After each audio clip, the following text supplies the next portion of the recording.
আচ্ছা ভাই, আমরা বেসিক ফাংশনটা বানিয়ে ফেলছি না ভাই আগের ভিডিওতে, যে এই যে এটা, হ্যাঁ, জি। বেসিক ফাংশনটা বানাইছি এবং বেসিক ফাংশনের আবার একটা টেমপ্লেটও আমরা ফিক্সড করে রাখছি। সবগুলোর জন্য একটা টেমপ্লেট ফিক্স করে রাখছি। তাহলে টেমপ্লেট আমাদের বানানো শেষ, ঠিক আছে, বানানো লাগতেছে না আর কি, বানানো আছে, আমাদের খালি ইউআরএলটা বানাই ফেললেই হয়ে। আর একটা পাথ নিলাম, ঠিক আছে, পাথ নিলাম এবং ফাংশনের নামটা যে আছে এটাকে আমি একটু কপি করে নিই, ডবল ক্লিক দিলাম, দিয়ে দিই ভাই, হ্যাঁ, ওকে, একটা স্ল্যাশ দিলাম, এবার লিখলাম কমা দিয়ে ভিউজ ডট, ঠিক আছে ভাই, তারপরে আমি এটা দিয়ে দিলাম নেম ইকুয়াল টু পেস্ট, ঠিক আছে, জি। ওকে, পেস্ট করে দিলাম। এখন দেখেন সবগুলাই তো মোটামুটি ঠিকঠাক হয়ে গেছে। তা আমরা এখন এই লিঙ্কে ঢুকবো, আমরা এখন এই লিঙ্কে ঢুকবো। তো আমি এখানে রিফ্রেশ দিই, আগে এখানে একটু এইচটিএমএল প্র্যাকটিস করে রাখছিলাম, তো যাই হোক এখন এই লিঙ্কে ঢুকি। তা আমি রান সার্ভার করি, এখানে স্ল্যাশ দিয়ে আমি লিঙ্কটা দিয়ে দিচ্ছি। লিঙ্কটা দেওয়ার পরে আসতে একটু টাইম লাগবে ভাই, হালকা একটু টাইম দিয়ে এই রান সার্ভারটা রান করে গেলেই চলে আসবে, হ্যাঁ, রান করে গেছে। এবার আমরা রিফ্রেশ মারি, এই যে এখানে যে দিছি আসছে, কিন্তু ভাই দেখেন মডেলের যে জিনিস, মডেলের যে ফরম, সেই ফরমই আসে না, কারণ আমরা বেসিক ফরম অ্যাড করছি, আমরা টাইটেল অ্যাড করছি দেখে টাইটেল আসছে, এখানেও টাইটেলটা আসছে বাটনে, কিন্তু আমাদের নামও আসছে, সবকিছুই ঠিকঠাক আছে। আমরা যদি টেমপ্লেটে চলে যাই দেখতে পারবো যে বাবা সব কিছু ঠিকঠাক আছে, এই যে নাম ওয়েলকাম অমুক আসছে, ঠিক আছে, কিন্তু আমাদের খালি কি আসে নাই, এই ফর্মটা আসে নাই, কারণ আমরা ফর্মটা এখনো কি করি নাই, বানাই নাই। কিন্তু বাটনের নাম যে টাইটেল দিছে, বাটনের নামও আসছে, সব আসছে, বুঝতে পারছি ভাই, ঠিক আছে। তাহলে আমাদের যে জিনিসটা এই ভিডিওতে করা দরকার ছিল, ইউআরএল মেকিংটা, ইউআরএল মেকিং করে ফেলছি। ইউআরএল মেকিং কিভাবে করছি, আমরা হচ্ছে এখানে আরেকটা নতুন পাথ নিয়েছি, পাথ নেওয়ার পরে প্রথমে রুট লিখছি, তারপরে ভিউজ ডট দিয়ে আমরা ভিউয়ে যে ফাংশন ছিল সেটার নাম লিখছি এবং একটি অপশনাল জিনিস, অপশনাল প্যারামিটার যেটা ছিল কি নেম প্যারামিটার, সেটা দিয়ে দিছি। এইটুক দেওয়াতেই হয়ে গেছে। আর টেমপ্লেট যেহেতু আমাদের বানানোই আছে, এই একটা টেমপ্লেটই বারবার ইউজ করতেছি, টেমপ্লেট আমাদের বানানো দরকার পরে নাই। তাহলে আমরা পরের ভিডিওতে কি দেখব, পরের ভিডিওতে এখানে হচ্ছে ফর্ম ডাটা আনা দেখব, ঠিক আছে। আর যদি ভাই বলেন যে এক ভিডিওতেই শেষ করে দিই, ভালো লাগতেছে না বারবার চেঞ্জ করা, এই ভিডিওতেই করে দিই, পরের ভিডিও লাগবে না, ঠিক আছে। তো লিখে দিই ফর্ম ডাটা, ঠিক আছে ভাই। তো আমি ইশার নামটা নিয়ে নেই বাবা, নিয়ে দিলাম, ঠিক আছে, অল্টার শিফট ডাউন অ্যারো দিলাম, এই যে ফর্ম ডাটা আছে না বাবা, হ্যাঁ, দিয়ে দিলাম, ঠিক আছে, ওকে। ইফ রিকোয়েস্ট ডট মেথড, এগুলোর উপরে লিখতেছি, ঠিক আছে, যেগুলো যদি কাজ না করে তখন হচ্ছে এখানে এসে করব। তাহলে অল্টার শিফট আপ অ্যারো দিলাম, আচ্ছা, রিকোয়েস্ট ডট কি পোস্ট। এখন আমার এখানে আমি ভুলবশত মডেলকে ইম্পোর্ট করে ফেলছি, কারণ আমাদের সবসময় ফর্ম কথাটা লেখা থাকতে হবে। তাহলে কন্ট্রোল ডি, আমি এটার সাথে জাস্ট এফ কথাটা লিখে দিই বাবা, আসছে ভাই, ওকে, আচ্ছা। তো এখন যদি ফর্ম ডাটাটা কি হয় ভাই, ভ্যালিড হয়, তাহলে আমরা এখন কি করব, ফর্মকে সেভ করব, মানে ফর্ম ডাটাকে আমরা সেভ করব। এখন বারবার বলতেছেন যে ভাই ডাটা তুমি কোথা থেকে পাচ্ছ, ঠিক আছে, ডাটা, ফর্ম ডাটাই কেন লেখা লাগতেছে, কারণ এই যে একবার এটাই যেহেতু বারবার ইউজ করতেছি, তো এটাই প্যারামিটার দিছি ফর্ম ডাটা, যার কারণে আমি বারবার লিখতেছি ফর্ম ডাটা, ঠিক আছে ভাই। তো ফর্ম ডাটা ডট সেভ, এখন এখনই কি সেভ করবে, এখনই কি কমিটেড হয়ে যাবে না, কমিট ফলস। আর আপনি বলেন যে ভাই কেন ফলস দিলাম, কারণ এখন ইউজার আছে, কি আছে, ইউজার আছে, যে হচ্ছে ওয়ান টু ওয়ান ফিল্ড, মডেলে কি আছে, ইউজার আছে, ইউজারটা কি ফিল্ড ভাই, ওয়ান টু ওয়ান ফিল্ড, মানে বাইরের থেকে আসতেছে, হ্যাঁ, ও কিন্তু ভিতরের ফিল্ড না, তাহলে ওকে পরে অ্যাড হবে, তারপরে কি আমরা লিখবো, ঠিক আছে। যেমন বললাম ডাটা এখনো কমপ্লিট না, সেই ডাটার সাথে dot user equal to request dot বাবা কি ইউজার, ঠিক আছে। এবার ডাটাটাকে যদি একটাই ছিল এটা অ্যাড করলাম, ডাটাটাকে এবার সেভ করলাম, এবার কিন্তু আসলে কমিটেড হয়ে গেছে, ঠিক আছে ভাই। এবার আমি লিখলাম message dot success, success success আসে না কেন, আচ্ছা ঠিক আছে, সাকসেস এসে গেছে।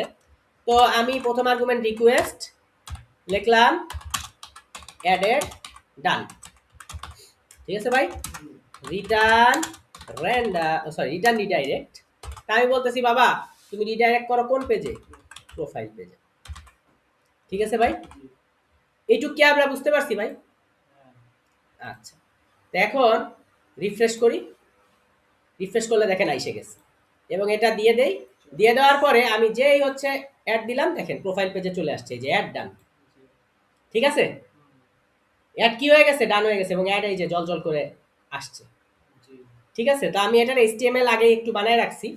ঠিক আছে, HTMLটা বানায় রাখছি, HTMLটা জাস্ট আমি বুঝাই দেই, আশা করি আপনারা বুঝতে পারবেন।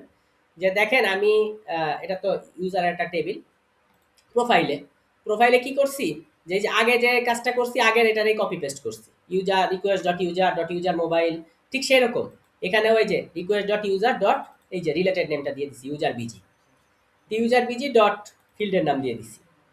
যদি থাকে তাহলে ফিল্ডের নাম শো করো, আর না থাকলে তুমি কি করো, অ্যাড করো, যে ইউ ক্যান অ্যাড, তুমি অ্যাড করতে পারো। আর যদি থাকে বলে যে ভাই এটা আছে, কিন্তু সবই আমি পাঠাইছি কোথায়, অ্যাড ব্লাড গ্রুপে। অ্যাড কোথায়, ব্লাড গ্রুপে। তো একবার তো অ্যাড করা হয়ে গেছে, এখন আমি যদি আবার ক্লিক দেই, ঠিক আছে, দ্বিতীয়বার অ্যাড করতে চাই, ঠিক আছে, দ্বিতীয়বার অ্যাড করতে চাইলাম, এখন একটা ইরর আসবে, ইন্টিগ্রিটি ইরর। ঠিক আছে ভাই, আচ্ছা, তাহলে দ্বিতীয়বার অ্যাড করতে গেলে আমার ঝামেলা হচ্ছে কি হচ্ছে না, হচ্ছে। ঠিক আছে, তাহলে আমি এই সমস্যাও কি করে দিতে পারি, কুট করে সমাধান করে দিতে পারি। কিভাবে, আমার ইররটা ছিল কি ইন্টিগ্রিটি ইরর, তাই না ভাই? তাহলে আমি কি করতেছি, আমার যে এই যে এখানে যে আমি ইয়া করতেছি রিকোয়েস্ট পোস্ট, এখানে আমি জানি যে আমাকে কি, আমাকে হচ্ছে ট্রাইয়ে ফেলাবো। ঠিক আছে, এই জিনিসটা আমি কি করব, ট্রাইয়ে ফেলাবো। ঠিক আছে, ডাটাটা, এবং এইখানে আমি কি দিব, অ্যাকসেপ্ট। তো অল্টার শিফট ডাউন অ্যারো, তো অ্যাকসেপ্টটা কি ভাই, ইন্টিগ্রিটি এরর। ঠিক আছে ভাই, তো এখানে আমি বলতেছি ভাই এই মডেলটা অলরেডি অ্যাডেড। ঠিক আছে, তো এখানে একটা ওয়ার্নিং দিয়ে দিতে পারি আমি, মেসেজ ডট ওয়ার্নিং, সবসময় সাকসেস দিব, এটা হলুদ কালারে দিলাম, একটা ইনফো দিতে পারি, যেটাই দিই। ঠিক আছে, অলরেডি অ্যাডেড। আমি এবার রিফ্রেশ করি, দেখেন এখানে দিলাম, দেওয়ার পরে দেই, দিলাম অ্যাড, এটা তো অলরেডি অ্যাডেড। ঠিক আছে, এখন কেউ যদি মনে করেন এটা চেঞ্জ করতে চায়, অলরেডি অ্যাডেড, কিন্তু চেঞ্জ আর হইতেছে না, চেঞ্জ আর হইতেছে না। ঠিক আছে, তাহলে চেঞ্জ যদি আমরা করতে চাই, তাহলে কি করব, এই যে এখানে যে আমি ট্রাইয়ে এই জিনিসগুলোও আনছিলাম না, এই জিনিসগুলোও নিয়ে আসবো, মেসেজের আগ পর্যন্ত যাদের আনছিলাম সবাইকে নিয়ে আসবো। নিয়ে আসি ভাই, আচ্ছা, নিয়ে আসলাম। নিয়ে আসার পরে তাহলে এই মেসেজটা বরাবর এটার সাথে দিয়ে দিই, এই বরাবর দিয়ে দিলাম। ঠিক আছে ভাই, অলরেডি অ্যাডেড। তো এখন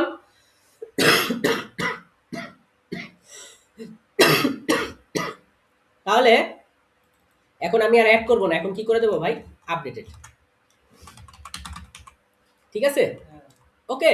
তো এখন আপডেট করতে গেলে আমার একটা জিনিসই করা লাগে, ইনস্ট্যান্স আনতে হবে। কি আনতে হবে বাবা, ইনস্ট্যান্স। ঠিক আছে, এখন কার অস্তিত্ব আনবো, কার অস্তিত্ব আনবো, সেই অস্তিত্ব আমি চাইলে এই অ্যাকসেপ্টের ভিতরেও অস্তিত্ব দেখাই দিতে পারি, যেহেতু অ্যাকসেপ্টেই আমরা অস্তিত্ব করতেছি।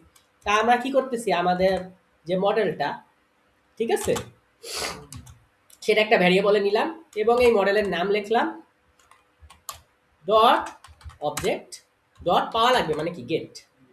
ঠিক আছে, ঠিক আছে ভাই, আচ্ছা, পাওয়া লাগবে। তাইলে আমরা তো ইউজার, যার যার ইউজার তার তার জন্য যে ইউজার আছে আমাদের, এই ইউজারটাই ইউজ করবো। হ্যাঁ, ইউজার ইকুয়াল টু কি ভাইয়া, রিকোয়েস্ট ডট, বলেন request dot user, request dot user, বুঝতে পারছি।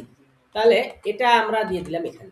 কিন্তু এখন আমার একটা কথা, নিচেও তো এই আছে, নিচেও এই ভাই আছে না, তাহলে একে আমি শুধু অ্যাকসেপ্টে রাখবো না, একে আমি গ্লোবালি দিয়ে দিব টাই অ্যাকসেপ্টের উপরে, যাতে ও পাইতে পারে। ঠিক আছে, একেবারে কনটেক্সটের উপরে দিয়ে দিলাম, কোনো শর্তের ভিতরে রাখলাম না, যেন এই লাইন বরাবর, এই যে এখানে যে বিজি যে লাইন বরাবর আছে, সেই দাগ বরাবরই কিন্তু এই ফর্মটা আছে। এক দাগ বরাবর রাখলে হয় কি, ও পাবে ও পাবে, দুইজনই পাবে। ঠিক আছে, তাহলে এর ইনস্ট্যান্সেও আমি কি দিয়ে দিতে পারতেছি, বিজি দিয়ে দিলাম ভাই। তাহলে এখন কি হয়ে যাবে, আপডেটেড হয়ে যাবে। আর তো কিছু না, এখানে একটা জিনিসই চেঞ্জ, সেটা কি আপডেট করা। তাহলে আপডেটের জন্য যেটা আমার আনতে হয় সেটা ইনস্ট্যান্স। ঠিক আছে ভাই, আচ্ছা, মেথড দুইটার জন্যই পোস্ট, ডাটা জাস্ট হচ্ছে এটার জন্য রিকোয়েস্ট ডট পোস্ট, আর এটার জন্য কি ইনস্ট্যান্স সাথে অ্যাড হবে। আর এখানে ইনস্ট্যান্স দিয়েই রাখলাম, যে একটা এক্সট্রা দিয়ে রাখলে তো সমস্যা নেই। ঠিক আছে না ভাই? বুঝতে পারছি ভাই এত দূর? আচ্ছা, গেলাম, আমি রিফ্রেশ করি, গেলাম। এবার দেখেন আমি চেঞ্জ করব, আপডেটেড, চেঞ্জ হয়েছে কিনা। তার মানে আমি একটা ফাংশন দিয়েই দুটোর কাজ করে ফেলতে পারতেছি। ঠিক আছে, দেখেন আপডেটও করে নিলাম। চাইলে এই যে নতুন যারা আছে বাবা, যাদের হচ্ছে নাই, এই যে যেমন হচ্ছে যাদের বেলায় মডেল অ্যাড করা হয় নাই, তাদের আমরা মডেল চাইলে কি করে দিতে পারি ভাই, অ্যাড করে দিতে পারি। হ্যাঁ, তো এরকম আছে আমাদের রাসেল ভাইয়ের ইয়াটাই নেই।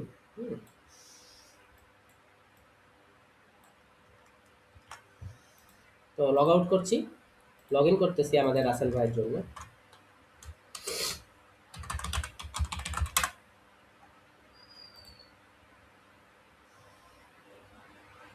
নিচ্ছে না, কোনো একটা সমস্যা হয়েছে, এই আইডিটা একটু সমস্যা করে। ওকে, এটাই দেখি।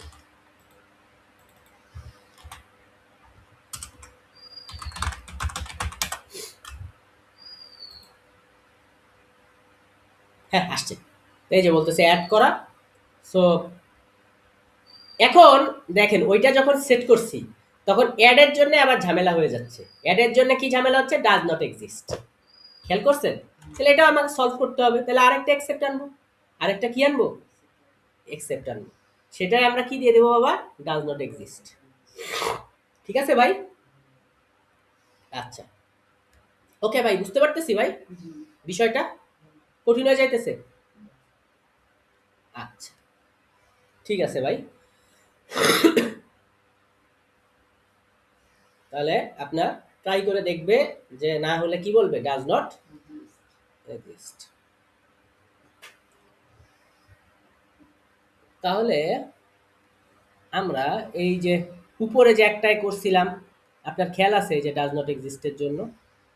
হ্যাঁ, উপরেও আমরা করছিলাম add or update mobile number. এই যে দেখেন, যে তুমি পুরোটা ট্রাই করো, করার পরে তুমি কি করো, ডাজ নট এক্সিস্টের কাজ করো। ডাজ নট এক্সিস্টে কি লেখা ছিল, যদি না থাকে, যদি না থাকে, যেহেতু ইনস্ট্যান্স দিয়ে ফেলছি, ইনস্ট্যান্স এখন এইখানে দেখেন, আমি কিন্তু গ্লোবালি ইনস্ট্যান্স দিয়ে ফেলছি, গ্লোবালি ইনস্ট্যান্স দিয়ে ফেলছি। এখানে লোকালি দেই নাই। লোকালি মানে কি, এই যে একটা ইসের ভিতরে দেই নাই, এই যে কন্ডিশনের ভিতরে দেই নাই, কিন্তু গ্লোবালি তো আমি ইনস্ট্যান্স দিয়ে ফেলছি, এখানেও দিয়ে ফেলছি, এই যে এখানেও আমি ইনস্ট্যান্স গ্লোবালি দিয়ে ফেলছি। তাহলে আমাকে যে জিনিসটা করতে হবে এখন হচ্ছে আমার ডাজ নট এক্সিস্টের কাজটা করতে হবে। কিসের কাজটা করতে হবে, ডাজ নট এক্সিস্টের কাজটা করতে হবে। ঠিক আছে, তাহলে যদি না থাকে, যদি না থাকে, তো ওকে। এন্ড আমি যদি এখানে বলে দেই যে ভাই ট্রাই এই বলে দেই, হ্যাঁ, যে প্রথমে ট্রাই করো তুমি কি দিয়ে, নান দিয়ে। ঠিক আছে, যে নাই, যদি না থাকে তাহলে তুমি ট্রাই করো। ঠিক আছে ভাই? আচ্ছা, এখানে যাও, রিফ্রেশ করেন, না কাজ করলো না। ঠিক আছে, দেন, কাজ করতেছে। ঠিক আছে, তাহলে এই জিনিসটা এখানে কাজ করতেছে না। বুঝতে পারছি ভাই? তাহলে আমরা ডাজ নট এক্সিস্ট, তাহলে আমাদের কত নাম্বার লাইনে হয়েছে সেটা দেখে আমরা সলভ করব। কত নাম্বার লাইনে হয়েছে সেটা দেখে আমরা সলভ করব। দেখেন, এটা আমাদের হয়েছে এই যে, আমাদের এই যে 285 নাম্বার লাইনে, এই জায়গায়। বুঝতে পারছি ভাই? এই জায়গায় হয়েছে। ওকে, ঠিক আছে। তাহলে এই জায়গায় আমরা ডাজ নট এক্সিস্টটা চালাবো, এই যে 285 নাম্বার লাইন। এখানে আরেকটা ট্রাই অ্যাকসেপ্ট চালাবো। আরেকটা কি চালাবো, এখানে ট্রাই চালালাম, ফেলে দিলাম ট্রাইয়ে, এবং এখানে আমি আবার কি করতেছি, অ্যাকসেপ্ট ডাজ নট এক্সিস্ট। তাহলে মডেলের নামটা দেবো, ঠিক আছে না, ডট কি, সেই মডেলটা এক্সিস্ট করে না। যদি না করে তাহলে বাবা তুমি লিখে দাও নান, এক্সিস্ট করে না। দেখেন হয়ে গেল। রিফ্রেশ করি ভাই, এখন কাজ করতেছে। ঠিক আছে, তার মানে একটা দিয়ে আমরা অ্যাড ট্যাড সব করে দিচ্ছি। এই যে এবার রাসেল ভাইটা অ্যাড করি, দেখেন অ্যাডও করা যাইতেছে, আবার কি এই মানুষটারে আপডেটও করা যাইতেছে। ঠিক আছে, অ্যাডও করা যাইতেছে, আপডেটও করা যাইতেছে। ঠিক আছে ভাই, তার মানে আমরা অ্যাড আপডেট একসাথে কিভাবে করে, একসাথে কিভাবে ডাজ নট এক্সিস্ট এবং ইন্টিগ্রিটি এররের প্রবলেম সলভ করে সেটা আমরা এই ভিডিওতে দেখে ফেললাম। ওকে, পরের ভিডিওতে দেখা হচ্ছে।